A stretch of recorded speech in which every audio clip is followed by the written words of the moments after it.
She didn't scream, she didn't cry. She simply slipped off her wedding ring, set it on the table like a period at the end of a sentence, and whispered 4 words into the perfumed air. "Keep dancing, I'm done." While her husband held another woman on that glittering ballroom floor, in front of everyone who ever mattered, Vivian Mercer walked out the door and never came back. But here's what nobody knew. She'd been planning this night for 8 months. Every account, every document, every lie he ever told. She had all of it. This is the story of the woman who disappeared and became dangerous. If this story hits different, drop your city in the comments. I want to see how far this one travels. Hit like, stay until the end, because what Vivian did next will change how you think about power, marriage, and survival forever. The night Vivian Mercer decided to stop being a wife, the Pacific Ocean was doing what it always did, crashing against the rocks below the Whitmore estate like it had somewhere better to be. Salt in the air, fog on the water, 300 people packed into a glass and marble ballroom perched on a California cliff, all of them drinking champagne that cost more per bottle than most people made in a week. Vivian stood near the far edge of the room, her back to the floor-to-ceiling windows, a glass of Perrier in her hand. Not champagne, never champagne at these things, because she needed to be sharp tonight, and she watched her husband dance with Celeste Vaughn. She didn't flinch. That surprised even her.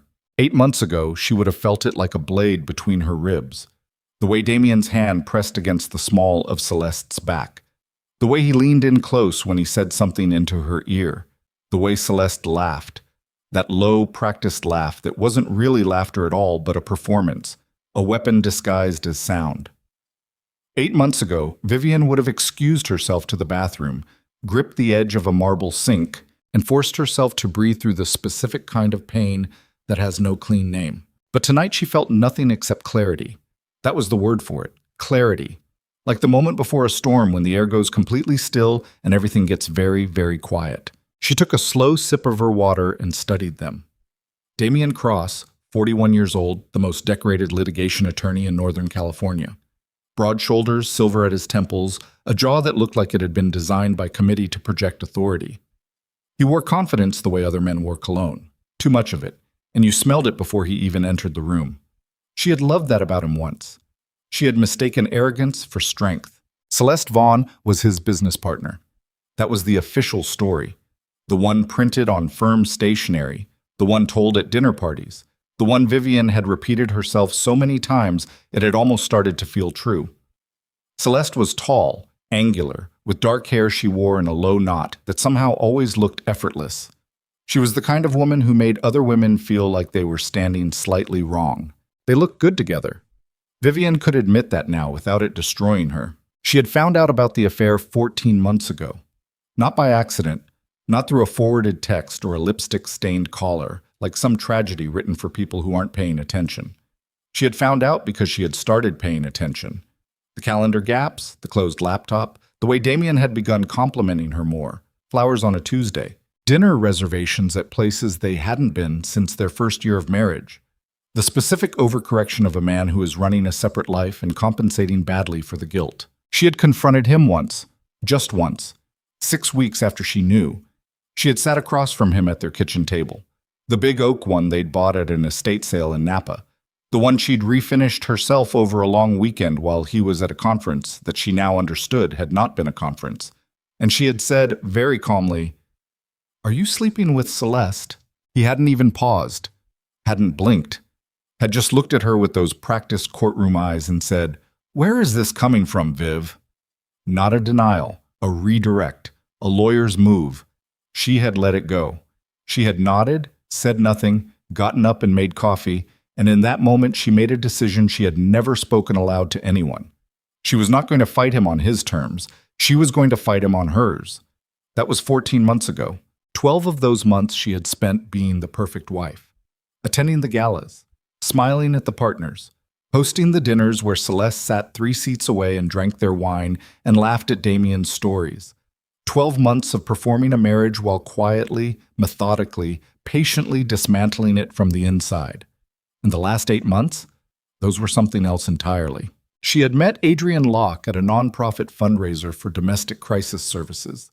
The kind of organization Damien donated to because it looked good in the firm's annual report, not because he had ever once thought about what the words domestic crisis actually meant to the women living inside one. Adrian ran cybersecurity consulting for the nonprofit's back-end systems. Vivian had been introduced to him by the event coordinator as the woman who had single-handedly restructured their donor database the previous year. Adrian was 38, unremarkable looking by design, the kind of man who could stand in a room for an hour and not be remembered afterward, which Vivian had immediately understood was not an accident. He had watchful eyes and the habit of listening twice as long as he spoke.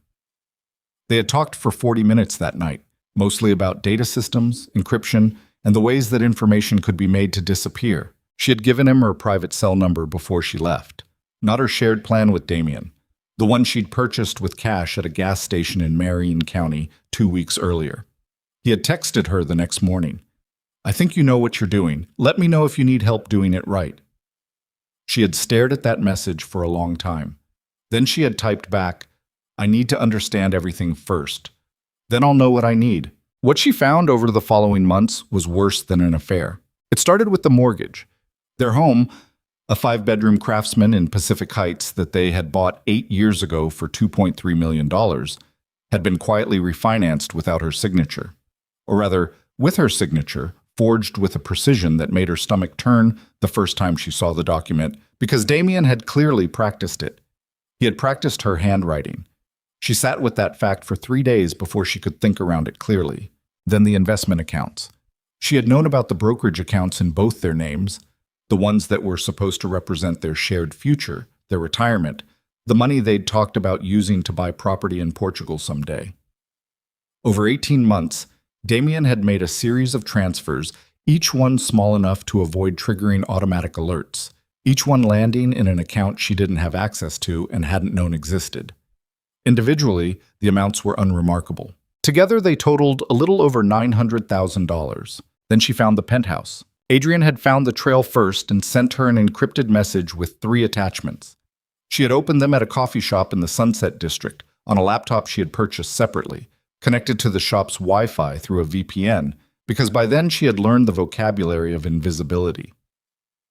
The attachments contained property records for a 42nd floor penthouse in Tribeca, Manhattan, purchased 11 months prior for $4.7 million. The name on the deed was a Delaware LLC with no obvious connection to Damien Cross, until you looked at the registered agent, and then the lawyer who'd filed the articles of incorporation, and then the address tied to that lawyer's billing account, which Adrian had found with a patience Vivian had come to deeply respect. The LLC was Damien's. The penthouse was for him and Celeste. They had bought it together while Vivian was in their kitchen making coffee and deciding not to fight on his terms. She had closed the laptop, finished her coffee. She had gone back and ordered a second cup because her hands were shaking and she needed something to do with them. And she had sat there for a long time looking at the street outside, at the ordinary people walking past with their ordinary lives, and she had understood something fully for the first time. He had never planned to leave her. He had planned to drain her, to wait until every asset was secured, until the penthouse was furnished and the new firm was launched, and then simply inform her that the marriage was over, leaving her with nothing except the debt he'd attached to her name. She had not cried. She had made a list. The list had taken 4 months to complete. It included every financial document she could access, copy, or photograph. Bank statements, transfer records, property filings, client invoices that didn't match reported income. Damien handled high-stakes corporate litigation, and somewhere along the line, she estimated around 6 years ago, based on what she could reconstruct, he had started doing something that was not litigation. He had started making money disappear for clients who needed money to disappear, and taking a percentage for the service, and reporting none of it to anyone who would have cared. She had documented all of it, not because she was a lawyer, she wasn't, but because she had spent 12 years married to one, and she had absorbed more than he had ever given her credit for. She knew what evidence looked like. She knew what regulators needed. She knew which agency handled wire fraud and which one handled tax crimes and which one handled the specific kind of professional misconduct that ended careers and triggered criminal referrals. She had organized everything into 6 encrypted folders, each one labeled and indexed the way Damien organized his trial binders. Methodical, cross-referenced, devastating in its completeness. Adrian had reviewed everything. "This is enough to end him," he had written. "When do you want to move?" She had written back, "Not yet. I need to be somewhere else first." The logistics of disappearing had taken another 2 months. She had researched it the way she researched everything, carefully, through secondary sources first, learning the shape of the thing before touching it directly. There were networks, she discovered, that existed specifically for women who needed to become someone else, not criminal enterprises, not the dramatic underground railroads of thriller novels. Quiet, professional organizations staffed by people who had once been in similar situations or who had spent careers studying what happened to women who had no one to help them get out. She had contacted one through a series of referrals that Adrian had initiated, each handoff more careful than the last. The woman she eventually spoke to, she never gave a name, just a voice on a secured call, had walked Vivian through the process with the calm efficiency of someone explaining a train schedule. New documentation was possible. A new city was advisable. A new professional identity was achievable, provided the foundation was real. And Vivian's foundation, as it turned out, was very real. Before her marriage, she had been Vivian Mercer, a corporate analyst with a decade of experience in organizational restructuring. That expertise had not disappeared. It had simply been buried under 12 years of being Damian Cross's wife, attending his events, supporting his cases, building his social capital with the quiet, relentless competence of a woman who had been told, in 1,000 small ways, that her ambition was less important than his. She was going to need a new name. She had chosen Elena Hart. She had practiced it in the mirror until it stopped sounding like a costume. Now, in the Whitmore Estate ballroom, with 37 minutes left before midnight, Vivian, Elena, stood by the windows and watched Damian dance and felt the specific weight of 8 months of work pressing behind her sternum. Her car was already loaded. Not with everything, just what she was legally entitled to and had quietly relocated over the previous 3 weeks, piece by piece. So nothing was obviously missing at once. Her private accounts held exactly what the law allowed her to take. The encrypted drives were in the bag already in the car trunk. Adrian was 2 miles away in a coffee shop that stayed open late, his laptop open, waiting. She watched Damian spin Celeste once, slowly, in the middle of the floor. She crossed the room, picked up a champagne flute from a passing tray. Not to drink, just to hold, because a woman with a glass in her hand was invisible at these things, just part of the furniture, and made her way toward the table nearest the exit. She set the flute down, reached into her clutch. Her fingers found the ring immediately, the way fingers always know where a thing is after years of wearing it, years of it being the first thing they touched in the morning and the last thing removed at night. She held it in her palm for a moment.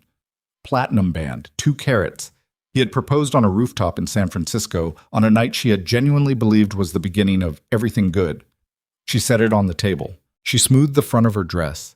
She took one slow breath, in through the nose, out through the mouth, the way the therapist she'd seen secretly for 6 months had taught her, the therapist whose name she'd paid cash and whose notes contained nothing that could ever be subpoenaed.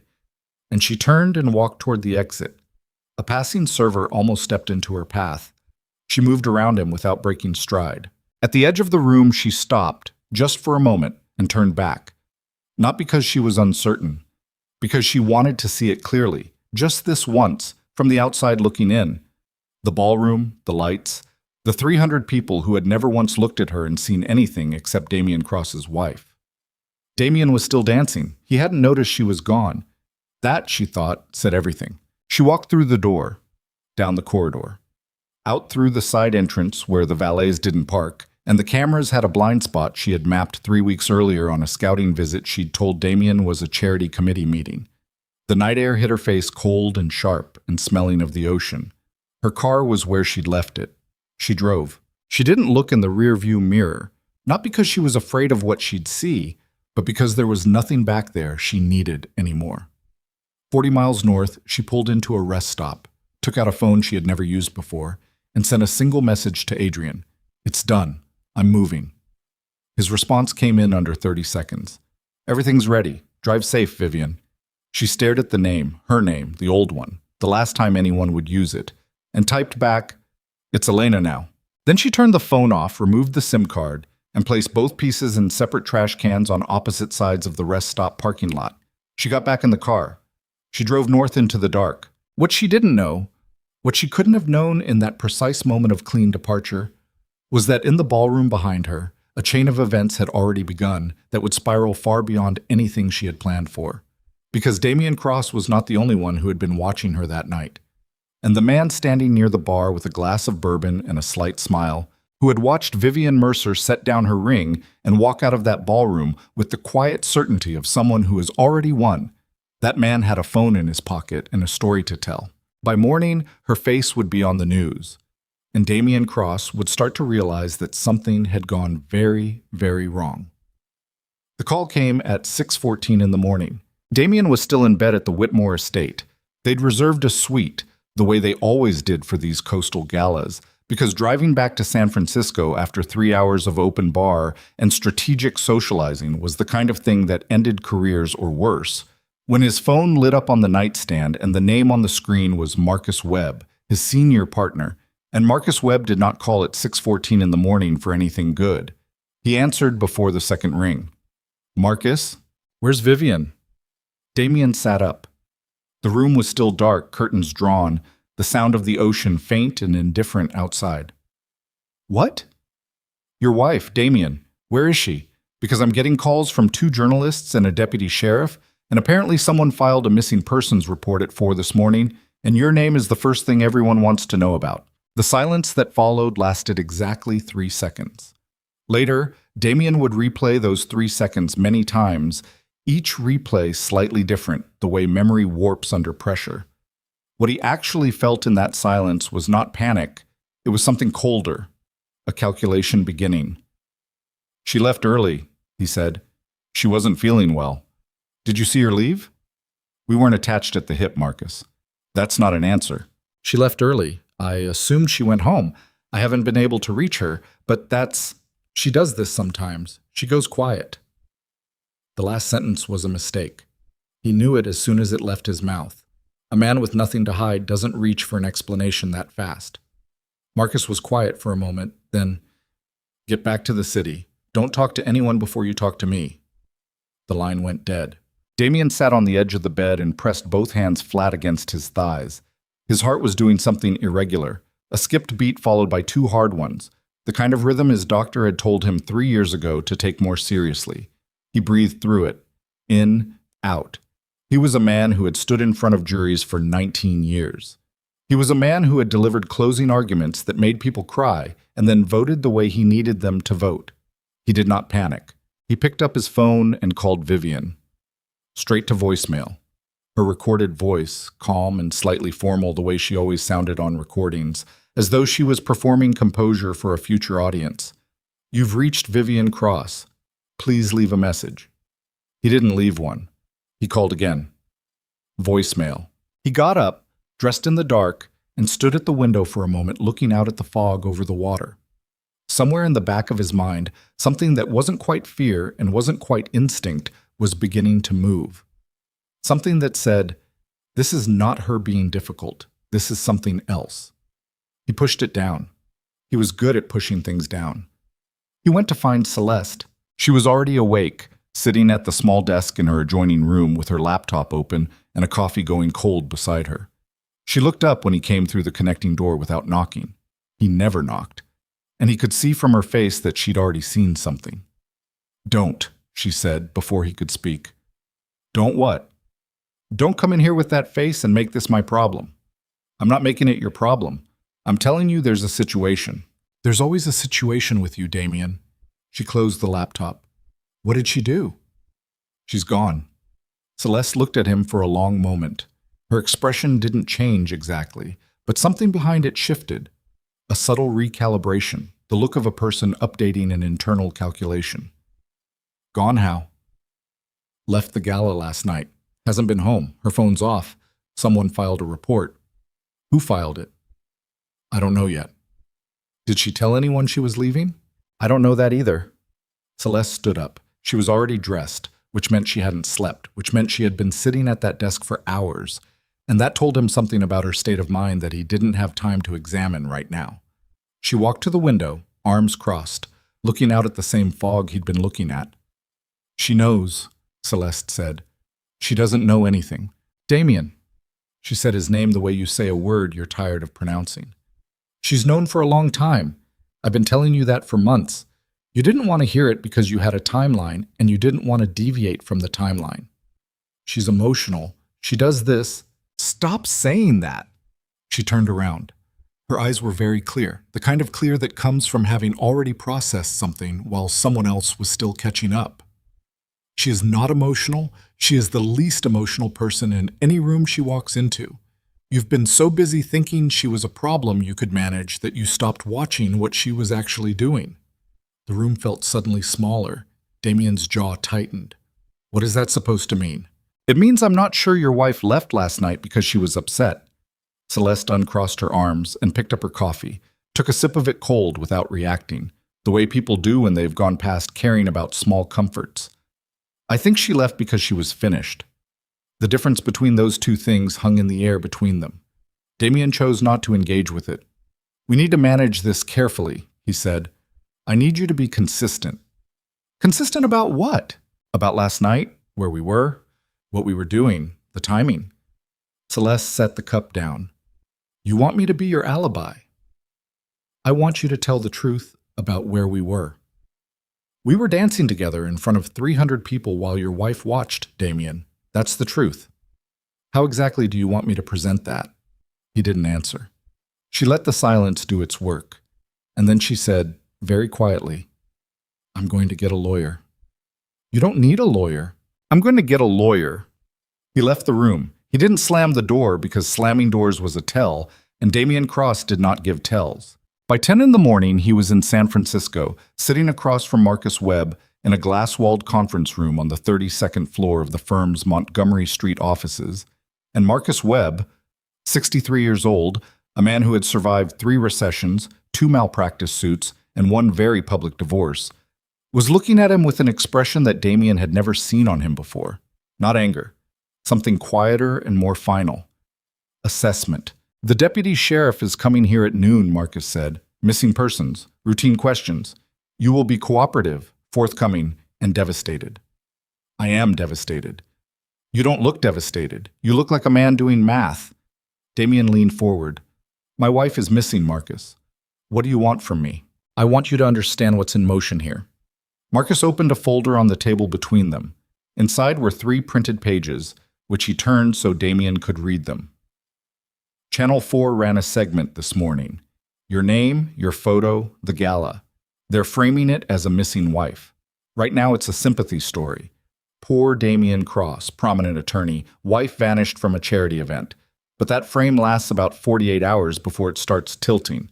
You know how this works. I know exactly how this works. Then you know that in 48 hours, if she's not found, every camera in the state is going to be pointed at you, and they're going to be looking for a reason. Damien was quiet. Is there a reason? Marcus asked. The question was clean and direct, and 20 years of partnership behind it. This was Marcus asking not as a colleague, but as a man deciding whether he needed to start protecting himself. No, Damien said. Marcus held his gaze for a long moment. Then he closed the folder. I've scheduled a press availability for 3 o'clock. You'll make a statement, brief. Concerned husband, cooperating fully, asking for privacy and public assistance. No questions. Fine. And Damien? Marcus stood, buttoning his jacket, already moving on to the next thing. Whatever's happening between you and Celeste Vaughn, and I'm not asking, I'm telling you I'm not blind, you need to understand that right now is the worst possible time for that to become visible. He walked out. The door made a soft sound behind him, the expensive kind of soft that comes from doors with proper hinges, and Damien sat alone in the glass room, looking out at the San Francisco skyline, and felt, for the first time since the night before, something he recognized as the beginning of real trouble. The deputy was a woman named Carver, late 30s, practical shoes, a voice that stayed completely neutral, the way voices do when someone has been trained to give nothing back. She sat across from Damien in a smaller conference room. No windows, a deliberate choice on Marcus's part, with a yellow legal pad on the table and a pen she didn't pick up until she needed it. When did you last see your wife, Mr. Cross? Around 10:30, maybe 10:45. She said she wasn't feeling well. I assumed she went up to rest or had someone take her home. You assumed? We were at a large event. I was talking to people. I wasn't tracking her every movement. Carver wrote something. And you didn't notice she was gone until I called her this morning and got no answer. What time was that? Around 6:30. She wrote something else. Your wife's car is still at your Pacific Heights residence. Did she drive to the gala? Damien paused. A small pause, a fraction of a second, but he saw Carver's pen stop moving while she waited. We drove separately. She had an earlier committee obligation. So she would have had her own vehicle at the estate. Yes. And that vehicle is currently unaccounted for. I would assume so. Mr. Cross, Carver set down her pen. Is there any reason your wife might have wanted to leave without telling you? He looked at her steadily. She has episodes, periods where she withdraws. I've been concerned about her mental health for a while. She's been under significant stress. The words came out smooth and even-paced, and Damien watched Carver receive them and write them down. And he felt the same quiet satisfaction he felt when a jury was tracking the narrative exactly the way he'd built it. Control the story early. That was the principle. Every fact that gets established in the first 24 hours becomes the foundation everything else is built on. What he didn't see was the slight shift in Carver's jaw when she wrote, the way her hand moved a little faster on the page, the way it did when something she heard didn't match something she already knew. She had already spoken to 3 people from the gala. She had already heard 3 independent accounts of Vivian Mercer standing calmly by the window for nearly an hour, nursing a single glass of water, watching the room with the focused attention of someone committing details to memory. She had heard one account, from a server, a young man who'd been refilling champagne flutes, of watching a woman in a green dress set something on a table, look back at the dance floor for exactly 1 moment, and then walk out with the unhurried pace of someone who knew precisely where they were going. That was not a woman having an episode. But Carver said none of this. She wrote what he told her, thanked him for his time, and left. 300 miles north, in a motel room outside Reading that smelled of industrial carpet cleaner and decades of travelers passing through without leaving marks, Elena Hart sat on the edge of a bed and ate a gas station sandwich and watched the news on a television that was bolted to the wall. Her face was on it. Not a current photo, an older one from a firm event 2 years ago, the kind of professional photo that gets uploaded to charity websites and forgotten. She looked younger in it, more contained. She watched Damien's face appear on screen beside hers, watched him speak to a cluster of microphones outside the firm's building, his expression arranged with the precision of a man who had spent 2 decades performing sincerity for audiences. Vivian is everything to me, he said. I'm asking anyone who has seen her or knows anything about her whereabouts to please come forward. I just need to know she's safe. Elena watched his mouth form the words. She noticed the way his left hand stayed slightly behind his body, out of camera range, a habit, the way he stood when he was managing discomfort. She had spent 12 years studying the physical grammar of this man, and she could read it now the way you read a language you've known since childhood. He wasn't grieving. He was strategizing. She finished the sandwich. She wasn't hungry, but she ate it because her body needed fuel, and she couldn't afford the specific kind of mental fog that came from not eating when you were operating on 4 hours of sleep and high-grade adrenaline. Her new phone buzzed. Adrian, he told the deputy you had mental health issues. It's in the report. Media will get it by tomorrow. She typed back. Expected. You okay? She looked at the television. Damien had finished speaking and was being guided away from the microphones by Marcus Webb, who had one hand on his shoulder the way you guide someone who might otherwise say something useful. I'm fine, she typed. Start the second phase. A pause. Then, you sure? Once I send those files, send them, she typed. All 6 folders. Banking regulators first, then the Bar Association, then the partners. Another pause. Longer. There's no walking this back, Elena. She stared at the name he'd used. The new one. He had started using it 2 weeks ago, at her instruction, in every message, because she understood the importance of identity rehearsal, of making a name feel inhabited before you needed to live in it completely. I know, she typed. That's the point. She put the phone down and looked at the ceiling. The motel's AC unit made a sound like an animal deciding whether to die. Outside, a truck downshifted on the highway, the engine sound rising and then fading, just another thing passing through. She thought about the penthouse, the one in Tribeca that she had never seen but had studied through property photos, floor plans, the listing that had been quietly removed once the sale closed, but which Adrian had cached before the deletion. She had looked at those photos many times. The kitchen with the Italian marble counters, the master bedroom with floor-to-ceiling windows overlooking the Hudson, the life that Damien had been quietly building for himself and Celeste while telling Vivian about Portugal. She had not cried about the Portugal thing. She wanted to be honest about that. She had almost cried once, in a parking garage in the Tenderloin district at 11 at night, after finding the property records, sitting in her car with the engine off and the windows fogging slowly. She had sat there for maybe 10 minutes with her hands in her lap and something in her chest that she could not name and did not want to examine too closely. Then she had started the car and driven home and made dinner and talked to Damien about a case he was working on, and she had listened to him talk and she had watched his face, and she had thought, "You don't know what's coming." That thought had gotten her through a lot of nights. By the following morning, the first piece moved. The California Department of Financial Institutions received an anonymous package. Encrypted digital files organized into index sections with cross-references and source documentation that a mid-level examiner named Patricia Holt would later describe in a deposition as the most organized whistleblower submission I've seen in 11 years in this office. Patricia Holt was not a dramatic person, which made the statement more striking. The package detailed 18 months of irregular transfers across 6 accounts, connected to the Cross and Webb firm's client escrow holdings. It included internal memos, transaction records, and a detailed ledger reconstruction that someone with serious financial analysis skills had assembled from publicly accessible filings cross-referenced with data that had no business being publicly accessible, which raised questions Patricia would not pursue because they were not her questions to pursue. The package arrived at 7 a.m. By 9, Patricia had read enough to pull a supervisor. By 11, there was a quiet phone call to the State Bar Association's Office of Professional Conduct. By 2 in the afternoon, 2 investigators from the State Attorney General's office were having a conversation that nobody at Cross and Webb knew about yet. Nobody except Marcus Webb, who received a call from a colleague at 3:47 p.m. that made him stand up from his desk, walk to his window, and stand there looking at the street below for a very long time. He called Damien at 4 o'clock. "We have a problem," Marcus said, "and it is not about Vivian." Damien was in the car when the call came. He pulled over on a residential street in Pacific Heights, 2 blocks from the house that had his name on the mortgage and a lien he had placed there without Vivian's real signature.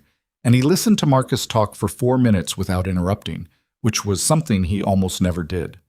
When Marcus finished, the silence on the line lasted long enough that Marcus said, "Damien, are you there?" "Who sent it?" Damien said. "We don't know yet." "It was her." "We don't know. It was her." His voice was very flat, not angry. Flat the way a road goes flat before a cliff. "She's been building this. She's been building this for—" He stopped. He was doing the math, and the math was telling him something he didn't want to be told. 8 months, minimum, maybe longer. While he had been managing her, she had been managing him. While he had been planning his exit, she had been planning something else entirely. "Damien, I need you to listen to me very carefully," Marcus said. "Do not talk to anyone. Do not contact Celeste. Do not make any calls about accounts, transfers, or any financial matter connected to the firm. Do you understand me?" "She played me," Damien said. He wasn't talking to Marcus anymore. He was talking to some version of himself that had stood in that ballroom and danced while his wife walked out the door and didn't understand yet what that walk meant. "She played me the whole time." "Damien," he hung up. He sat on the residential street with the engine running, and for the first time in a very long time, Damien Cross did not know what to do next. The feeling was so unfamiliar that at first he mistook it for something else. Then he recognized it. He had felt it once before, a long time ago, as a young man in his first losing trial, standing in a courtroom after the verdict, understanding for the first time that preparation and intelligence and will were not always enough. That sometimes the other person had simply outworked you. He had sworn he would never feel that again. He reached for his phone. He called Celeste. It rang 4 times. Then her voicemail picked up. He didn't leave a message. He called again. 4 rings. Voicemail. He tried a 3rd time. This time, it didn't even ring. It went directly to voicemail, which meant she had seen his name and declined it, which meant Celeste Vaughn had already made a decision about which side of this she was going to stand on. He set the phone on the passenger seat. Outside, a woman walked past with a dog on a leash, not looking at his car, not looking at anything in particular, just moving through her afternoon. Completely ordinary. A life with no subtext. He thought about the penthouse he would never live in now. He thought about the accounts that were already being examined by people who were very good at finding things. He thought about 6 organized folders sitting on a government server somewhere, cross-referenced and indexed and devastating in their completeness, assembled by a woman he had spent 12 years underestimating so thoroughly that it had become its own kind of blindness. And he thought about what she had whispered before she left. 4 words he hadn't heard clearly over the music, that a server standing nearby had heard well enough to repeat to a deputy sheriff with a yellow legal pad and a very good memory, "Keep dancing, I'm done. Not I'm leaving, not I'm gone. Done." Past tense applied to a present moment. The grammar of a decision already completed. His phone buzzed. A news alert. The headline read, "Prominent SF attorney under financial investigation as wife remains missing." The story had changed. 48 hours, Marcus had said. It had taken 31. Damien Cross stared at that headline for a long time. And in the space between one breath and the next, the man who had controlled every room he'd ever entered understood that the room had changed while he was standing in it, and he was no longer sure where the door was, or whether, when he found it, there would be anything left on the other side worth walking toward. The headline stayed on his screen for 11 seconds. Damien knew because he counted them, the way he counted everything. Breaths before closing arguments, seconds of silence before a witness broke, the precise interval between a question and an answer that told him whether someone was telling the truth or building one. 11 seconds. Then he locked the phone, set it face down on the passenger seat, and drove home. The house on Sacramento Street was dark when he pulled into the garage. He had told the housekeeper not to come this week. He had told her Vivian needed rest and privacy, which was the kind of lie that felt almost true when you said it out loud, the kind that came pre-equipped with its own justification. He turned off the engine and sat in the dark garage for a moment, listening to the tick of the cooling engine, and then he got out and went inside. The kitchen was exactly as he'd left it 2 days ago. A coffee mug in the sink, a section of the Chronicle folded to the crossword, untouched, because Vivian always left it for evenings and evenings had stopped happening.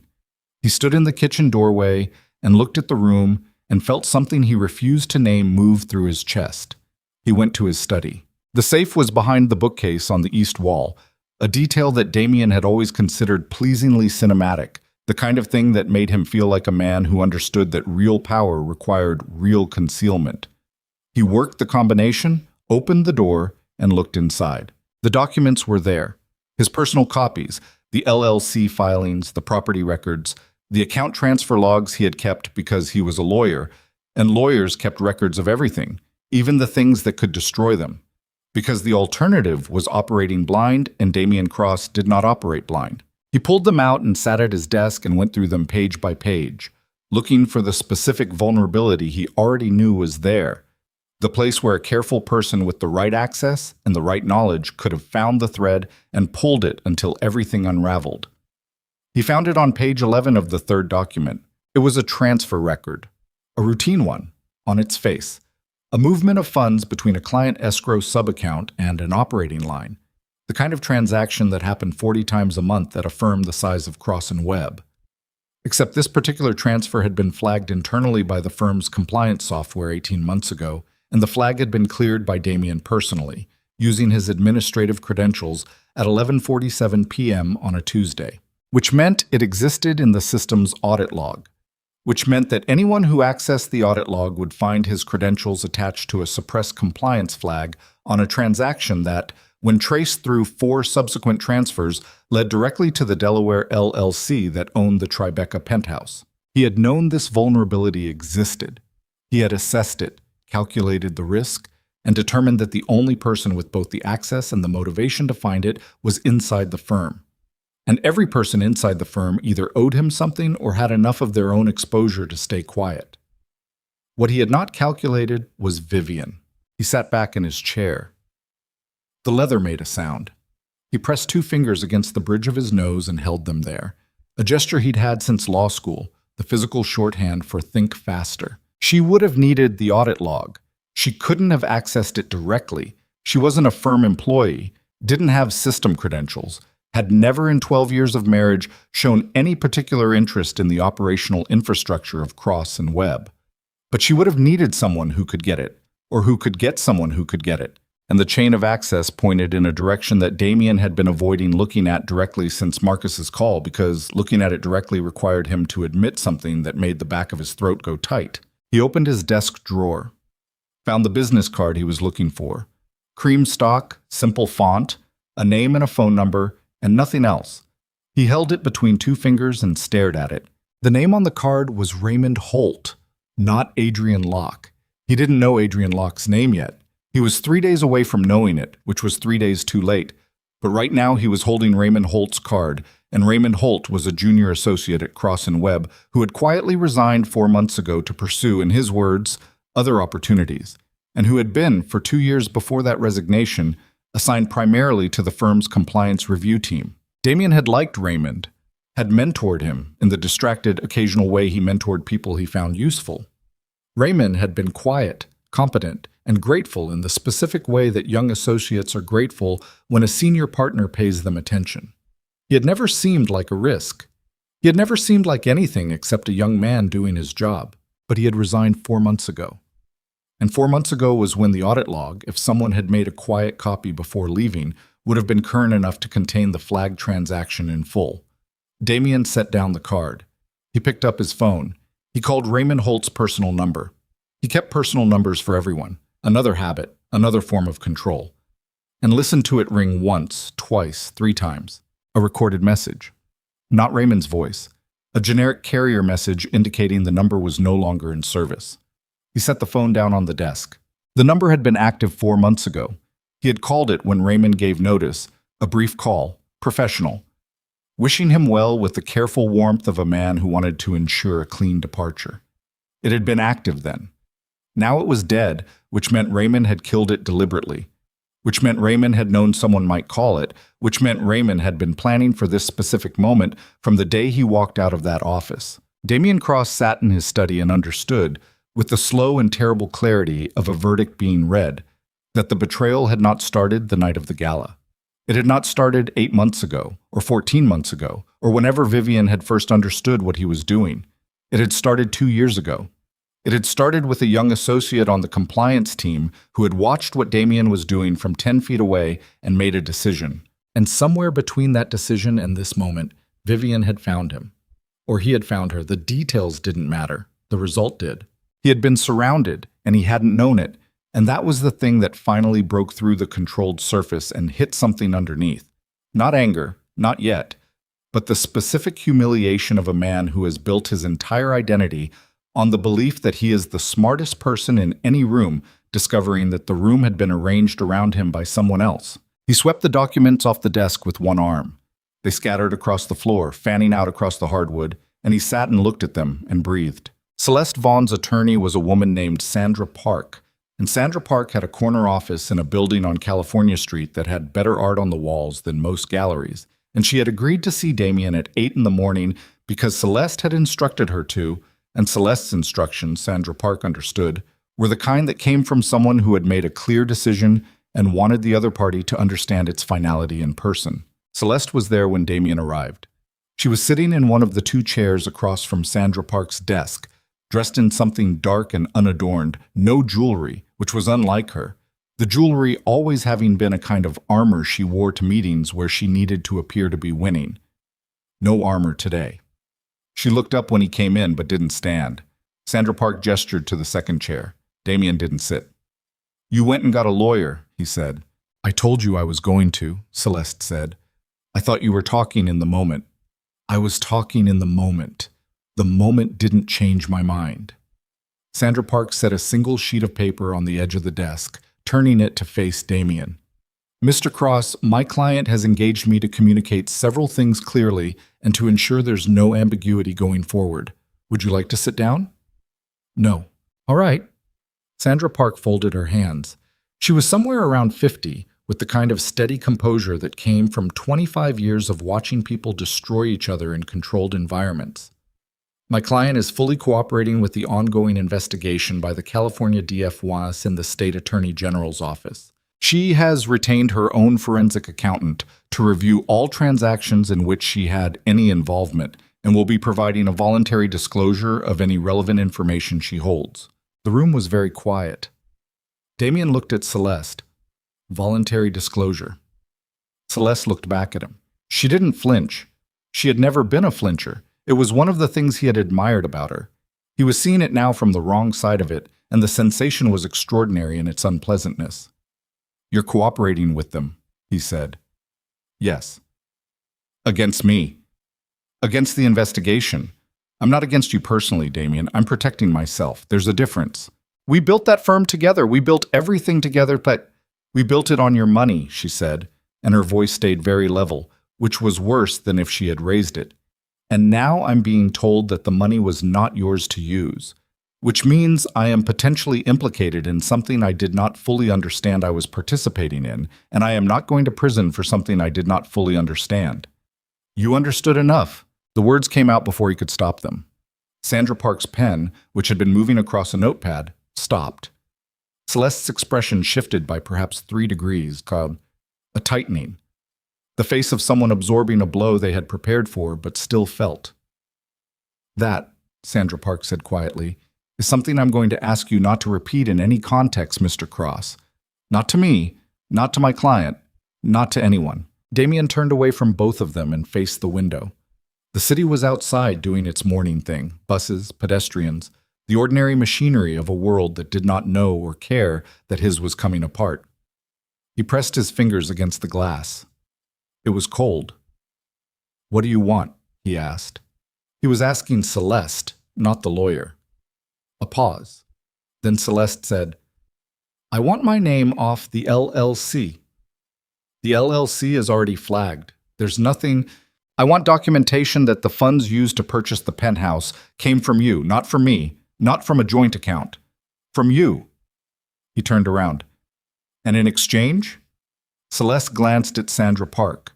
Sandra Park said, "In exchange, my client's testimony will reflect only what she directly witnessed and participated in, without additional inference or interpretation."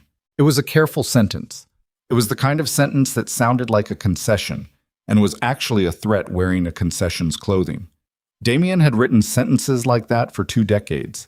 He recognized the architecture. "She's going to testify either way," he said. "Yes," Sandra Park said. "But testimony has texture, Mr. Cross. My client can be a reluctant witness who answers questions narrowly and minimally, or she can be a cooperative one who provides context and detail. The difference between those 2 witnesses, in terms of outcomes, is meaningful. I think you know that." He knew that. He had exploited that difference himself many times from the other side of the equation. He looked at Celeste one more time. He looked for something in her face, regret, conflict, the residue of whatever had existed between them for the past 3 years.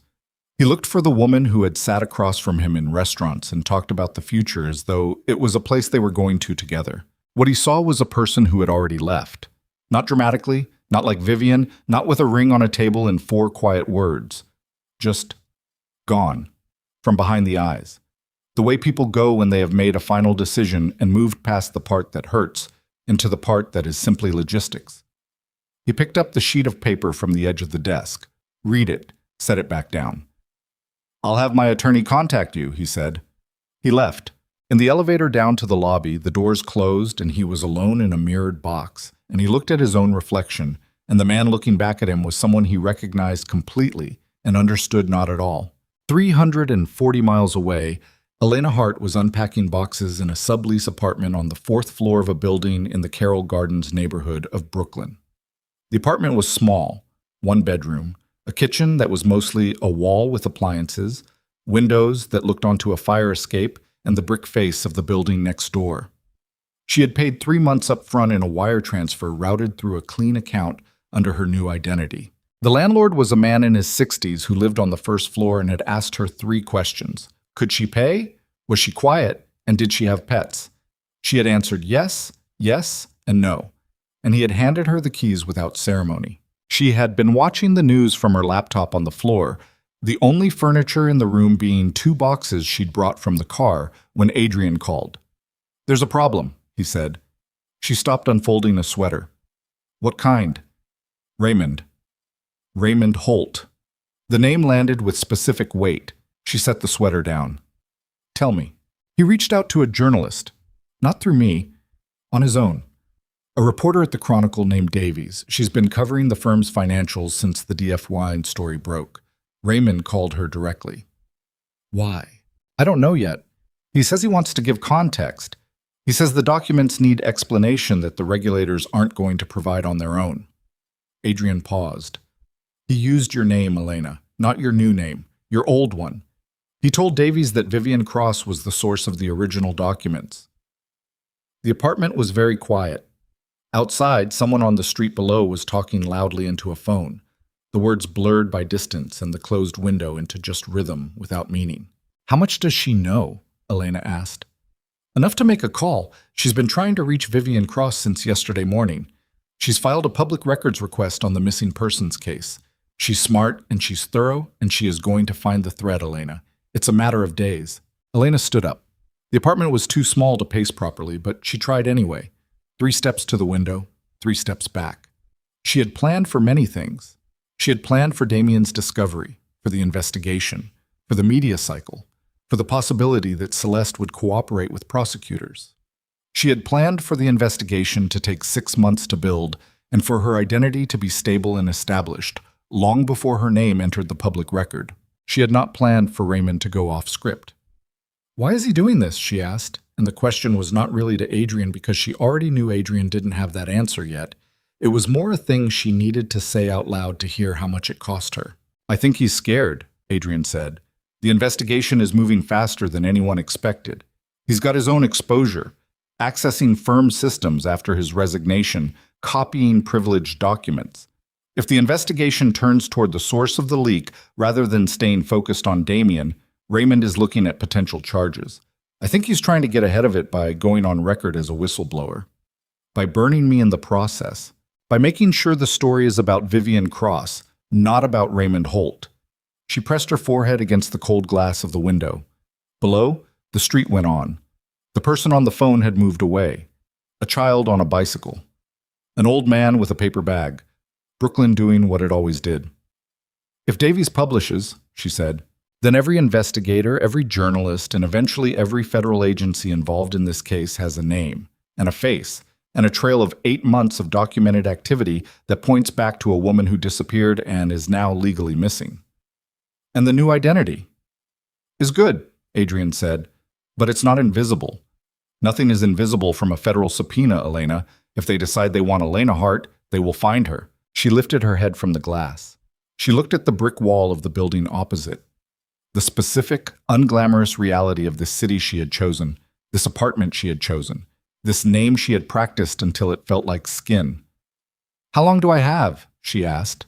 "Davies is meeting with her editor tomorrow. If they decide to publish, it'll run within 48 hours. If they hold it for verification..." Adrian's voice went careful in the way it went when he was calculating something he didn't want to say. "A week, maybe. 10 days if we're lucky." "We've never been lucky." "No," he said. "We've been prepared. Those aren't the same thing, but they're related." She thought about Raymond Holt. She had met him once, in a coffee shop in the Mission District, introduced through a chain of 2 intermediaries, a meeting that lasted 22 minutes and that she had assessed afterward as clean and controlled and mutual in its risk. He had been nervous.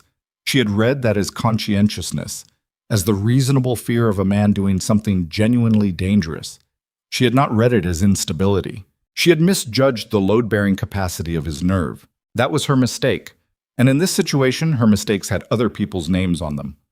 "Can you reach him?" she asked. "I've been trying since this morning. His phone's going to voicemail." "Then find out where he is." "And then what?" She turned away from the window. The half-unpacked boxes on the floor, the bare walls, the life in its earliest and most provisional form. All of it looked suddenly very fragile, the way new things look when you understand for the first time how easily they can be taken. Then I need to talk to him, she said, before Davies does. Adrian was quiet for a moment. Then, Elena, if you move on this, if you surface, even partially, to intercept Raymond, you're exposing yourself. Even one call from your current phone could… I know what it could do. I want to make sure you know. Adrian, she said his name the way you say something when you want it to land squarely. I've been invisible for 8 months. I've been patient and careful and invisible. And I built everything correctly except for one person, and that one person is about to take everything apart. I'm not going to sit in this apartment and wait for that to happen. Another pause. Longer this time. Okay, he said finally. I'll find him. She hung up and stood in the center of the empty room. The afternoon light was going gray at the edges, the way Brooklyn light did in the late afternoon, going practical and honest and a little bleak. She looked at the boxes. She looked at the window. She looked at the space between where she was standing and where she needed to be, and she understood with a clarity that was almost physical, the way you understand the ground when you're falling toward it, that the careful, controlled, surgical operation she had spent 8 months building was now running on improvised time, and improvised time was Damien's territory. Damien, who had spent his entire career thinking faster than the situation, pivoting, reframing, finding the angle no one else had seen yet. She had beaten him by being slower and more thorough. She had won the preparation war completely, but preparation had just run out, and what came next was something she had never trained for. Moving fast with everything at stake, in a city where no one knew her name, with a man she had trusted going off the rails in a direction she couldn't fully see, and a journalist who was very good at her job sitting one phone call away from a story that would end Elena Hart before she had fully become her. She picked up the sweater from the floor. She folded it and set it on the box. She picked up her phone.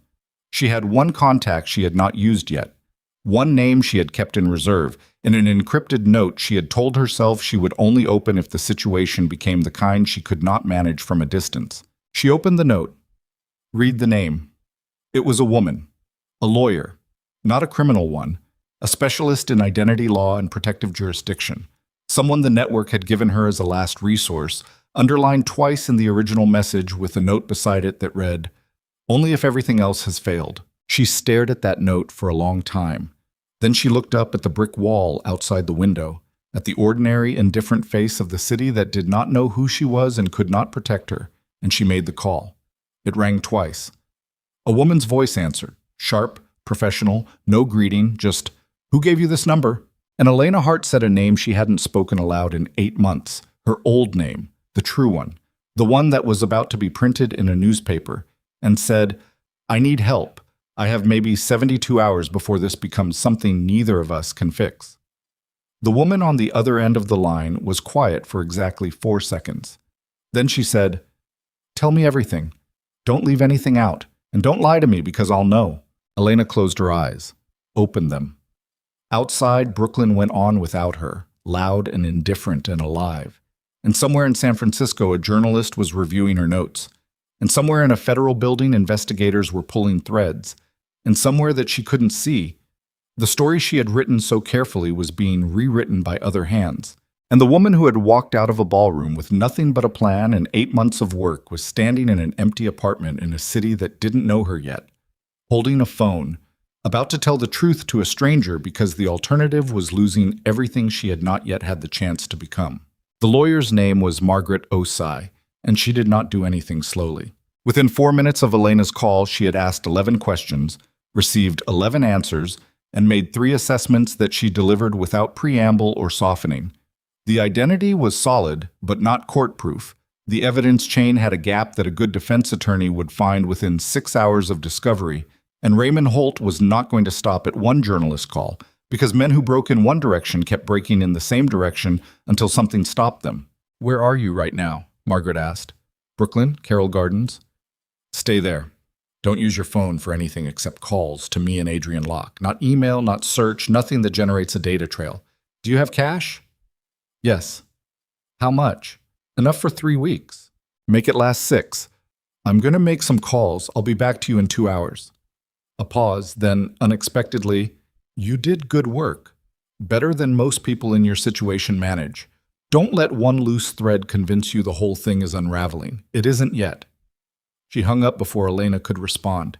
Elena set the phone down on the box beside her and pressed both palms flat against her thighs, the way she did when she needed to locate her own stillness, to feel the physical fact of herself as a counterweight to the spinning sensation in her chest. She breathed, in through the nose, out through the mouth. The apartment smelled of dust and the faint chemical sweetness of new paint on old walls. She did not allow herself to think about Raymond Holt for the next 2 hours. She unpacked instead. Every box, systematically, because the work of putting things in order was the closest thing she had to control right now. And control, even the minor domestic kind, was not nothing. Margaret called back in 93 minutes. Raymond Holt is at his sister's apartment in Oakland. I have the address through a source I'm not going to name. He has not yet met with Davies in person. She's been communicating with him by phone and encrypted message. The in-person meeting is scheduled for tomorrow morning, 10 o'clock, at a coffee shop in the Mission District.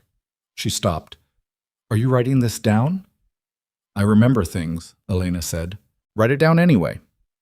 The address for the sister's apartment is 4417, Hadley Street, apartment 2C, Oakland. If you're going to intercept Raymond, it needs to happen tonight, before he sleeps on it, because men who are frightened make their worst decisions in the morning when the adrenaline of the night before has worn off and they need to feel like they're doing something. And if I go there, you use your old name, Margaret said, Vivian, because he doesn't know Elena Hart, and you don't have time to establish trust under a new name. You use the name he knows, the history he knows, and you remind him what the original purpose was. You appeal to what he believed in when he started this. And if that doesn't work? Margaret was quiet for one beat. Then we move to containment, which is a conversation I'd rather not have tonight. Elena looked at the wall. She had hung nothing on it yet. The apartment was still bare, provisional, the walls the color of old cream, scuffed at the corners from years of other people's furniture. If I go to Oakland, I'm physically surfacing. My car has plates connected to a clean identity, but still, I know the risk, Margaret said. I'm not telling you to go. I'm telling you what the situation is. The decision is yours. After they hung up, Elena sat for 17 minutes on the floor with her back against the wall and the phone in her lap.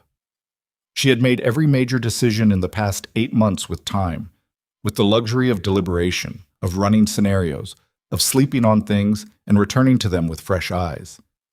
Preparation had been her only real advantage over Damien. She had moved slowly where he moved fast, and she had won every exchange because of it. Now she had 17 minutes and a car and an address in Oakland and a decision that had no good options, only less bad ones.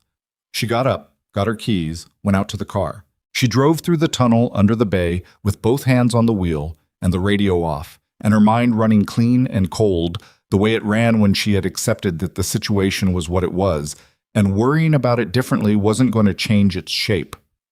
The tunnel's fluorescent lights moved across the windshield in a rhythm like a slow pulse.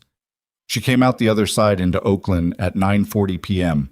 The city spread flat and lit against the dark, and she followed the navigation on her phone, the one Margaret had cleared, to Hadley Street.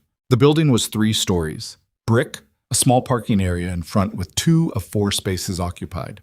She sat in the car for 4 minutes, watching the windows.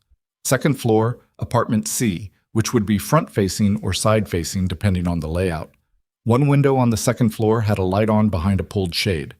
She got out of the car. The exterior door was unlocked, the kind of building where it was always unlocked, where people held it open for strangers without thinking because they'd lived there long enough to forget the specific habit of caution. She went up the stairs. The hallway smelled of cooking, something with garlic and something fried, a smell so completely ordinary that it briefly made her feel the full alienness of what she was doing, standing in a strange hallway in a city she barely knew, going to knock on a door. She knocked. Silence. Then movement. Footsteps, the kind that paused a foot from the door, which meant someone looking through the peephole. She looked directly at it. She had learned from a woman in the network who had spent years in crisis work that the instinct to look away from a peephole was wrong. You looked at it. You let the person see your face clearly. It communicated that you were not afraid of being seen. The door opened 4 inches on a chain. Raymond Holt looked at her through the gap. He had lost weight since she'd last seen him. His face was thinner, the shadows under his eyes the deep purple of someone who hadn't been sleeping properly, and his shirt was a worn flannel that he'd clearly been wearing for at least 2 days. He was 32, but looked older tonight. Fear did that. He stared at her. "Vivian," he said. The word came out barely above a breath. "Can I come in?" she said. A long pause. The chain stayed on. "How did you find me?" "It doesn't matter. It matters to me." "Raymond." She kept her voice even, quiet. The same voice she'd used in those 22 minutes in the Mission District coffee shop. The voice she had used with him when she needed him to understand that she was not panicking, and so he shouldn't panic either. "I know you called the journalist. I know you're scared. I need 10 minutes. The chain came off. The door opened. The sister's apartment was small and warm and full of other people's life. Photos on the wall, a child's drawings taped beside the kitchen doorway, a television in the corner with the sound turned low. Raymond's sister was not there. He explained, unprompted, that she was working a night shift, that her kids were at their grandmother's, that he had been staying here for 2 weeks because his own apartment felt exposed. He said all of this in the rapid, slightly disconnected way of someone who has been alone with their thoughts too long and is suddenly required to speak. She sat on the couch. He sat across from her in an armchair, on the edge of it, both feet on the floor, the posture of someone prepared to stand up fast. "You went to Davies," she said.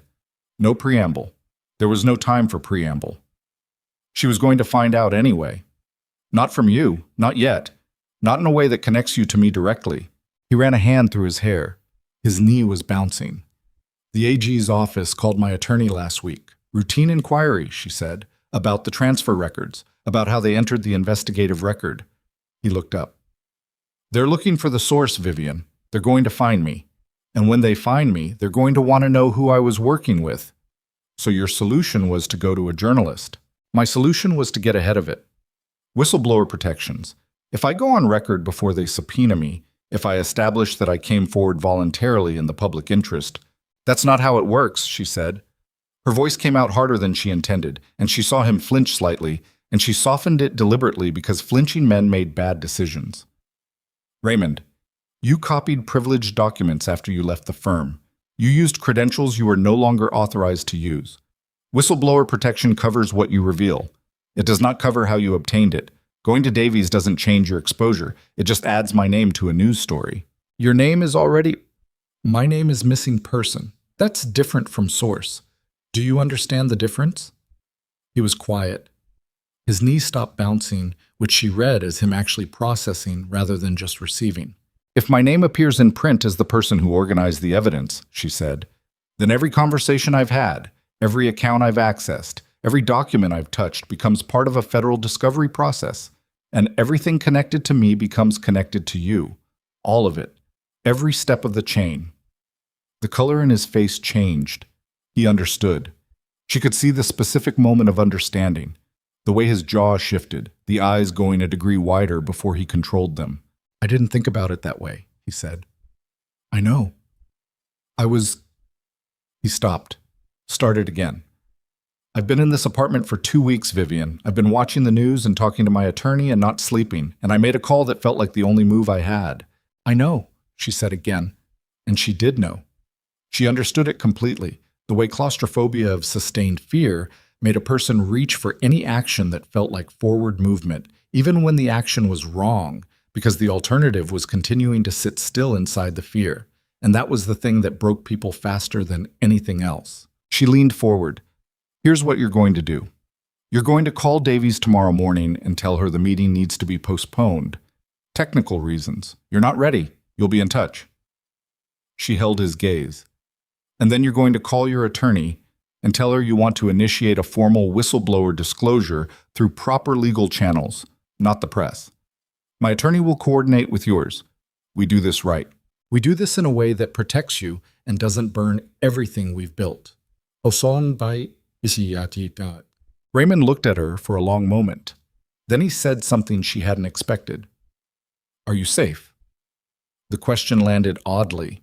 She was so accustomed to thinking in operational terms, safety as a logistical condition, a function of planning and execution, that the question, asked in that particular tone, with that particular look on his face, briefly disoriented her. "I'm fine," she said. That's not what I asked. She looked at him, at the drawn face and the fear behind it, and the fundamental decency that had made him copy those documents in the first place. The same decency that was now making him ask a question that had no tactical value and only human value. I'm okay, she said. I will be okay. But I need you to hold on a little longer. He nodded once.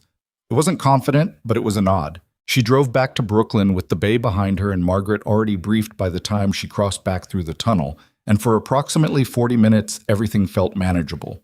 The thread was contained. Raymond would hold. The story would not run tomorrow. Then her phone rang. Adrian, 11:58 p.m. She answered. Tell me. Davy's already filed, Adrian said. She didn't wait for the in-person meeting. She had enough from the phone calls. The story is going live at 6 a.m. The silence in the car lasted exactly 2 seconds. Then, what does it say? That Vivian Cross orchestrated the financial exposure of her husband's firm before disappearing. That she had inside help from a former employee. That investigators are now looking at the disappearance as potentially voluntary and potentially connected to the evidence submission. His voice was careful and level, the voice he used when he was delivering something that required her to stay functional. It names you, Elena, your real name, and it runs in 6 hours. She pulled off the highway at the first exit she could find. A commercial strip.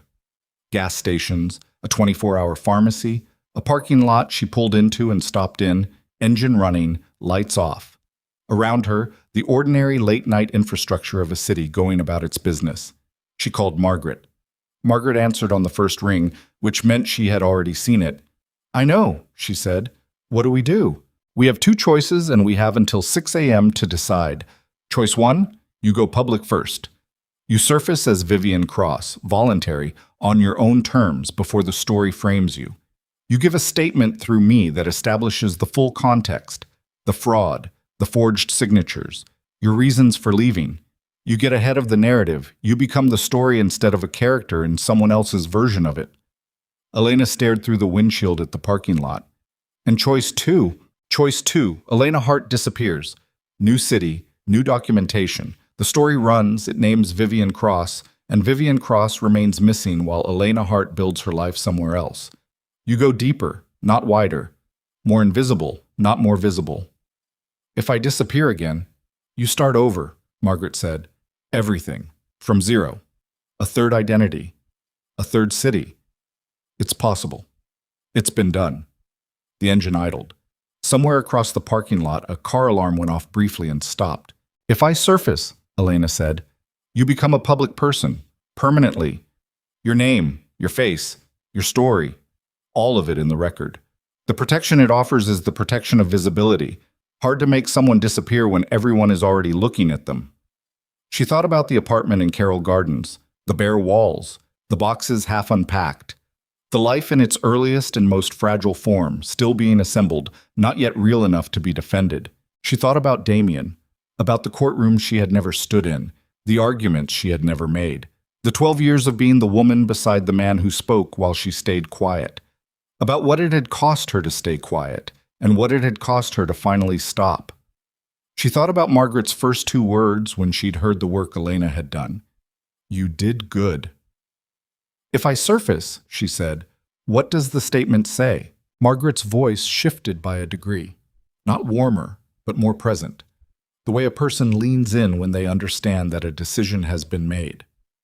It says everything, all of it. The forged signatures, the drained accounts, the penthouse, the plan they had to discard you only after taking everything. We put it all in the statement, fully documented, and we release it simultaneously with the article. We don't react to the story. We tell it ourselves. Elena thought about Damien's face when he had said, where is this coming from, Viv? That redirect. That redirect that was not a denial, had never been a denial, had been a lawyer's move so practiced it was almost reflex. Write it, she said. Tonight? Now. We have 6 hours. Elena. Write it, she said again. Everything. Don't soften anything. Don't explain it more than it needs to be explained. Just tell it exactly the way it happened. A pause. Then Margaret said, okay, I'll start now. I'll have a draft to you in 2 hours. Read it twice before you approve. Read it once for accuracy and once for what it costs you. Make sure you can live with both. I can live with it. You think you can. Read it twice anyway. The call ended. Elena sat in the parking lot with the engine running and looked at the pharmacy across the street, its fluorescent windows bright and indifferent in the dark. Someone came out carrying a paper bag, got into a car, drove away. Just a person. Just a life. The ordinary ongoing business of the world. She thought about the morning, the story running, her name in print, her face connecting to a version of events that Davies had assembled from secondhand accounts and phone calls with a frightened man in an Oakland apartment. The frame that would be built around her before she could build her own. She thought about Damien's press conference. Vivian is everything to me. The practiced devastation, the redirect. The man who had spent 2 decades controlling narratives, walking up to a cluster of microphones and doing the only thing he knew how to do when cornered, perform. She was not going to perform. She put the car in drive. She went back to Carroll Gardens.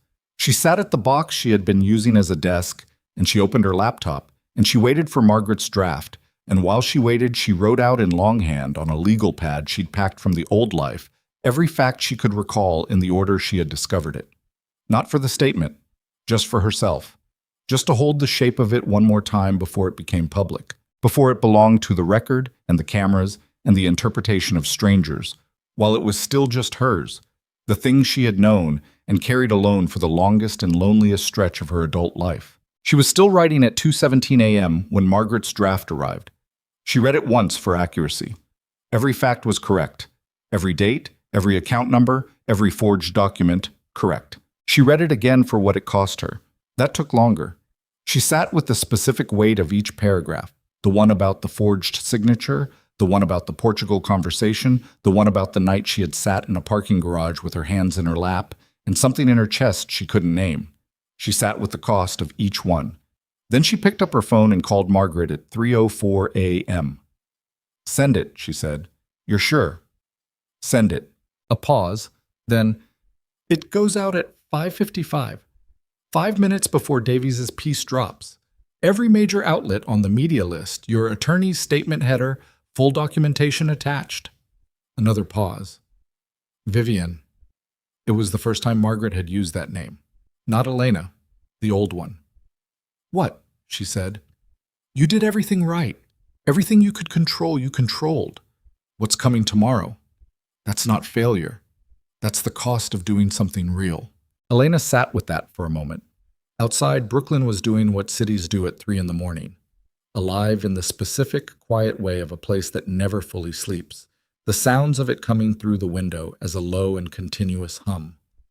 She looked at the legal pad on the box beside her, the pages of handwriting, her own hand, steady and legible, the way it always was when she was writing something she needed to last. "I know," she said. She hung up. She lay down on the sleeping bag she'd unrolled on the bedroom floor because the bed frame was still in pieces against the wall, still waiting to be assembled. She set her phone face up on the floor beside her, set the alarm for 5:30, closed her eyes. She did not sleep immediately. She lay in the dark and listened to the city and thought about the morning, about what it meant to stop being invisible, about whether she was the same person who had walked out of that ballroom with a plan and a ring left on a table and 4 words whispered into perfumed air. She decided she wasn't. She was something further along than that person, something that person had been moving toward without knowing it yet. At 4:08 a.m., she fell asleep. At 5:30, the alarm pulled her back up, and she got up, washed her face, made coffee on the single-burner hot plate she'd brought from the car, and sat by the window watching the street go gray with early morning as the clock moved toward 5:55, toward the moment when the statement would go out and Vivian Cross would stop being a missing woman and become something harder to ignore and harder to dismiss and considerably harder to control. And somewhere across the country, Damien Cross would wake up and check his phone, and the ground beneath everything he had built would shift in a way that no courtroom skill and no practice performance and no amount of redirecting a question could stop, because the story was no longer his to tell, and the woman he had counted on staying quiet had finally, irrevocably, completely, and without apology, decided to be loud. And the only thing left now was the moment itself. The 5:55 that was 41 seconds away, 40 seconds, 39. The coffee warm in her hands, Brooklyn waking up outside the window, the cursor blinking on Margaret's screen 3 time zones away waiting for the send command, and Elena Hart, Vivian Cross, sitting very still in the early morning light, breathing, waiting for the world to change. The statement went out at 5:55 a.m. Eastern Time on a Tuesday in November, and by 6:03, 8 minutes later, Margaret Osei's phone had received 47 media inquiries, which was a number she described afterward as modest, given what came next. Elena sat by the window and watched Brooklyn wake up and refreshed nothing. She had made a decision the night before not to monitor the response in real time, because monitoring in real time was a form of the same helplessness she had spent 8 months escaping, the posture of a person waiting to find out what other people decided about them. She had done what she could do. The statement was out. The documentation was attached. The facts were the facts. She drank her coffee. She watched a man on the street below argue briefly with a parking meter, lose, and walk away. She watched a woman in scrubs move quickly up the block with the particular exhausted efficiency of someone coming off a night shift. She watched the light change from gray to pale gold as the sun came up somewhere behind the buildings, filling the street from the east end, moving across the brick and glass in that slow, definitive way that morning light moves when you've been awake long enough to watch it happen. At 6:47, her phone rang. Margaret. Davy's piece is up, Margaret said. It's better than it could have been. She led with the financial crimes. Your statement came in before her deadline, so her editors made her incorporate it. The framing shifted. What's the headline? Margaret read it. Attorney's wife reveals months-long evidence campaign before disappearance. Cross under federal investigation. Elena looked at the parking meter the man had argued with. Not bad, she said. The networks are picking it up. By noon, it'll be national. A pause. How are you feeling? It was the second time in 12 hours someone had asked her that, and it still sat oddly, the question still requiring a beat of adjustment before she could answer it honestly. Like I didn't sleep enough, she said, and like I want to eat something real. Go eat something, Margaret said. I'll call you at 10. We have decisions to make about your formal status. The missing persons case needs to be resolved, which means a voluntary contact with the San Francisco PD, which I will handle entirely so you don't need to... Margaret. What? Thank you. A silence. Not an uncomfortable one. The kind of silence that exists between people who have moved through something difficult together and arrived somewhere neither of them had been before. Then Margaret said, Go eat, and hung up. Damian Cross found out about the statement the way he found out about most things that went wrong in his life, through someone else's phone call delivered to him before he had his first cup of coffee, when his defenses were lowest and his face was its most unguarded. It was Marcus Webb. Again. Always Marcus, the man who had been there for every crisis and whose voice had a particular quality in the worst moments. Not panic, not anger, but a kind of compressed, controlled despair, the sound of a man watching something he had built burn and knowing the fire department wasn't coming. She surfaced, Marcus said. Damien was in the kitchen of the Pacific Heights house in a bathrobe, and he set down the coffee mug he had just picked up.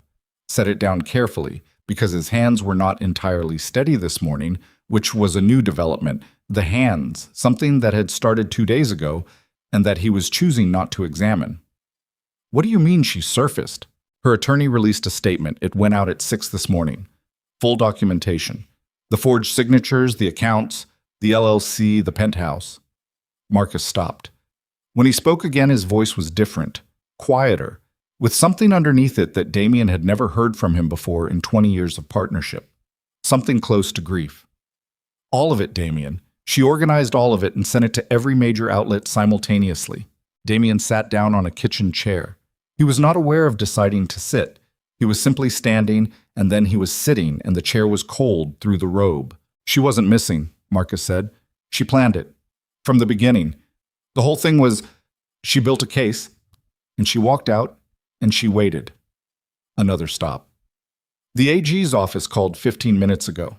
They're escalating. Criminal referral is being processed today. I need you to call your attorney, Damien, not me. I can't be the call you make this morning. The line went quiet. Damien understood that Marcus was telling him something beyond the legal situation. He was telling him that the partnership, The 20 years, the shared office, the shared name on the door, was also ending this morning. Not with a conversation, not with a formal dissolution, just with this phone call and its specific silence. "Marcus," he said, "call your attorney." The line went dead. Damien sat in the kitchen with the phone in his hand and the coffee going cold on the counter and the morning light coming through the window above the sink. The same window Vivian had stood at 1,000 mornings, a detail he had never once registered, and was registering now with a peculiar and useless intensity. He thought about calling Celeste. The reflex was still there. The reach toward her when things went wrong. The specific comfort of a person who had for 3 years been the one who understood him most fully. Then he remembered the 4 rings, the voicemail, the declined call. He set the phone on the table. He looked at the kitchen, the oak table, the window, the coffee mug with its small curl of steam still rising. The house was absolutely quiet around him, in the way that houses become quiet when you suddenly understand you are alone in them. He picked the phone back up and called his criminal defense attorney. The federal courthouse in San Francisco was a building Elena had never been inside. She watched it on a live stream on her laptop, on the floor of the Carroll Gardens apartment, cross-legged, a bowl of rice and vegetables balanced in her lap. The something real she had gone out to get from a place 2 blocks over run by a woman who didn't look at her twice, which was exactly what she needed. The arraignment was 3 weeks after the statement dropped. She watched it the way you watch something you set in motion from a very long distance, with the awareness that your hands were once on it, that your choices were embedded in what was now unfolding, but that it was no longer yours to direct. Damien Cross entered the courtroom in a dark suit, which was the right choice, which he would have known was the right choice, which was the thing about Damien that would probably never change. Even at the end, the presentation was considered. He sat at the defense table with his attorney, a man named Gerald Fitch, who had a reputation for winning cases that looked unwinnable, and Damien's face was, Elena leaned forward slightly, composed, not confident. Not the courtroom confidence she recognized from years of watching him work. Something underneath that, the composed face of a man who had calculated his remaining options and arrived at the number that was left after everything else had been subtracted. The charges were read: wire fraud, embezzlement, tax evasion, money laundering, professional misconduct under the California Business and Professions Code, misappropriation of client funds. The list took 4 minutes to read in full, which was a long time to sit and listen to the itemized record of your own choices. Damien entered a plea of not guilty to each count, which was expected, which was strategy, which was the only move available to him at this stage, and his voice when he said it was steady, which she had also expected. She closed the laptop. She finished her rice. She sat for a while with the empty bowl in her hands. She had imagined this moment many times during the 8 months of preparation. She had imagined it as a culmination, the thing toward which all the work pointed, the moment of resolution that would feel like something solid and final and sufficient. She had imagined it would feel like winning. What it actually felt like was closer to weather. A front that had been building for a long time finally arriving, the pressure dropping, the air changing. Not victory, not satisfaction, just the completion of a system that had been working itself toward resolution for a very long time, and now had arrived at it. And the world was the same world it had been before, except that certain things that had been hidden were now visible. She washed her bowl. She put it away. She went to work on the bed frame. Raymond Holt cooperated fully with federal investigators. His attorney negotiated an immunity agreement in exchange for his testimony and the formal documentation of his access to the firm's systems, which was presented ultimately as the act of a whistleblower operating in the public interest under conditions of significant personal risk. The framing held, he received no charges. He took a position 6 months later with a nonprofit financial oversight organization in Sacramento and sent Elena a single message through Margaret's secure channel. "I'm sorry for the scare. I hope you're okay." She wrote back, "You did the right thing in the end. That counts. She meant it." Celeste Vaughn testified for the prosecution over 2 days in February. Elena did not watch this. She had a meeting that day. A real one. A professional one, the kind that had nothing to do with Damien or the investigation or any of the previous year. She had been building Elena Hart Consulting for 4 months by then, quietly, through referrals from Margaret's network, and from 2 former colleagues in corporate restructuring who had known her before the marriage and had not forgotten what she was capable of. The meeting was with a mid-sized logistics company navigating a leadership transition. She wore a gray blazer she'd bought in Brooklyn. She drank their bad conference room coffee without complaining. She listened more than she spoke, which was still her instinct and probably always would be. She got the contract. She did not call anyone to celebrate. She walked back to her office, a shared space in a building on Atlantic Avenue, clean and functional and hers, and she sat at her desk and looked at the signed agreement and felt something that was not quite happiness and not quite relief, but existed in the space between them. The specific feeling of a thing you built with your own hands being recognized as real by someone who had no obligation to recognize it. She called Adrian. "I got it," she said. "Which one?" "The logistics company, Hartfield." "That's a good one." A pause. "You good?" "Yeah," she said. "I'm good." "Elena." His voice dropped a register, the way it did when he was saying something that wasn't operational. "I want you to know I was glad to be part of this, the whole thing, even the parts where I was genuinely terrified." She smiled at the desk in front of her, at the signed contract sitting on it. "You were terrified?" "Multiple times. I hid it professionally." "You did," she said. "You really did." The verdict came in on a Thursday in April, 3 days earlier than the jury's initial indication. Elena found out through a news alert on her phone while she was on the subway coming back from a client meeting in Midtown. She was standing, holding the overhead bar, pressed between a man with a large backpack and a teenager with headphones, and her phone buzzed in her coat pocket, and she pulled it out and read the alert, and the train went into a tunnel, and the signal dropped. She stood in the dark of the tunnel with the phone in her hand. The train rocked. Someone nearby coughed. The teenager's music was audible through the headphones, a thin and distant version of a song she didn't recognize. The train came out of the tunnel. The signal returned. She read the full alert. Guilty on all counts. Sentencing in 60 days. Gerald Fitch had already issued a statement announcing an appeal, which was expected, which would take years and cost Damien what remained of his money and ultimately would not change the outcome, which was also expected. She put the phone back in her pocket. She rode the train to her stop. She walked the 4 blocks back to her office, let herself in, sat at her desk. The afternoon light was coming through the window at the angle it came at in April, lower and warmer than winter, the kind of light that felt like it was promising something without specifying what. She sat there for a long time. She had thought there would be more to feel. She had thought the verdict would crack something open, release something that had been held under pressure for a long time.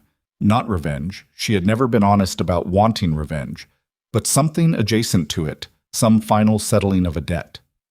What she actually felt was a profound and slightly disorienting quietness. She thought about the night of the gala, the ring on the table, the 4 words. She thought about the drive north in the dark, the rest stop, the 2 pieces of a phone in 2 separate trash cans.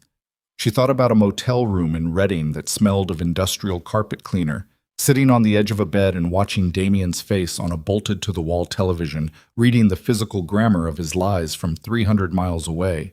She thought about what he had been planning for her, the timeline of discardment, the specific cruelty of a plan that required her presence and her name until it no longer did, and then required her absence, and had never at any point required her to be a person. She thought about all of it, and then she thought about the Hartfield contract sitting in her desk drawer, and the meeting she had tomorrow morning, and the invoice she needed to draft before then, and she noticed that those thoughts came with more present-tense energy than the others. The Hartfield contract was here. Damien's verdict was concluded. They occupied different categories in her mind, and the category that held Damien was already, she realized, starting to recede, not vanish, not dissolve into forgiveness or resolution or any of the clean endings that stories told about women who survived their marriages. Just recede, move to a different shelf, make room. She drafted the invoice, she sent it, she went home. She called her mother for the first time in 11 months on a Sunday morning in May. This was not something she had planned. She had been sitting on the fire escape of the Carroll Gardens apartment. She had renewed the lease, had bought the bed frame, had put things on the walls, had learned which coffee place 2 blocks over opened earliest and made the strongest cup, and it was warm enough to sit outside without a jacket for the first time since she'd arrived in the city, and she had her phone in her hand and her mother's number in it, the same number it had always been, unchanged, and she called it. Her mother answered on the second ring, said her name, The old one, the real one, with the specific quality of a person who has been both waiting and trying not to wait, who has held the hope at a careful distance to protect themselves from the weight of it. "Hi, Mom," Elena said. A silence on the line that was full of the past year, all of it, everything that had been kept from her, and everything she had probably guessed, and everything that had been in the news that she would have seen and processed alone in whatever room she'd been in when she read it.